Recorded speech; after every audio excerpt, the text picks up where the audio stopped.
One more question on graph of functions. अब यहाँ जो है ना मुझे 3 फंक्शंस दिए हुए हैं। एक दिया हुआ है एफ ऑफ एक्स जो है वो 7 + 3x के बराबर है। The next function is G of X जो है वो x की पावर 4 के बराबर है, ठीक है। और एक और फंक्शन दिया हुआ है एच ऑफ एक्स जो है वो 3 की पावर x के बराबर है, सही है। तो ये मुझे 3 फंक्शंस जो है ना उसने दिए हुए हैं, F X, G of X और एच ऑफ एक्स, 3 फंक्शंस दिए हुए हैं, ठीक है। अच्छा, अब 3 फंक्शंस में फर्स्ट पार्ट में मुझसे कह रहा है कि H of 3x is equals to K X, H of 3x is equals to K की power x, find the value of K. अच्छा, अब मुझे क्या करना है, इनपुट चेंज करना है, बस इनपुट चेंज करके उसको इक्वेट करना है k की पावर x से। तो अब ये देखना है कि h ऑफ x जो है वो किसके बराबर है, h ऑफ x जो है वो 3 की पावर x के बराबर है। तो अगर x यहाँ पे है तो यहाँ भी x है, लेकिन अब मुझे इनपुट चेंज करना है, x की जगह पे क्या पुट करना है, 3x। तो अगर यहाँ 3x आएगा तो ये 3 की पावर पे भी 3x आ जाएगा।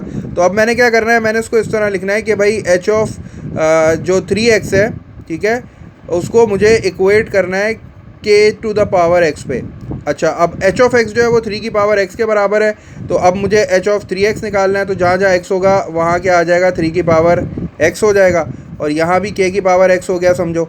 अब यहाँ भी x पावर में है, यहाँ भी x पावर में, ठीक है। इसका मतलब अगर तुम ये अगर सोच सको तो ये तो x से x कैंसिल हो गया, ठीक है। तो क्या बचा तुम्हारे पास बचा k is equals to 3 cube, और 3 का क्यूब क्या होता है, 3 × 3 9, 9 × 3 इज़ 27। तो k की जो वैल्यू आ गई that is coming out as 27, ठीक है। अच्छा, अब जल्दी से ये वाला पार्ट भी देख लेते हैं। Find the value of x when f of x is equals to g of 2, ठीक है। f of x is equals to g of 2 कह रहा है। f ऑफ x ऊपर से उठा लेते हैं। f ऑफ x किसके बराबर है, 7 + 3x के।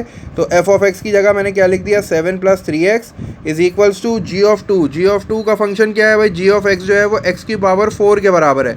तो अब यहाँ मुझे x की जगह पे 2 रखना है, तो ये 2 की पावर 4 हो जाएगा। तो मैंने इसको इक्वेट कर दिया 2 की पावर 4 से। और 2 की पावर 4 कितना होता है, 2 की पावर 4 होता है 2 × 2 8, सॉरी 2 × 2 4, 4 × 2 8, 8 × 2 16। तो 2 की पावर 4 16 हो गया। अब ये 7 जो है वो प्लस का है, उधर आके माइनस हो जाएगा। तो 3x इज इक्वल्स टू 16 - 7 हो जाएगा। 16 - 7 कितना हो जाएगा, 9 हो जाएगा। 3x इज इक्वल्स टू 9, और x की वैल्यू कितनी आ जाएगी, 9 / 3 3। तो x की वैल्यू मेरे पास 3 आ गई।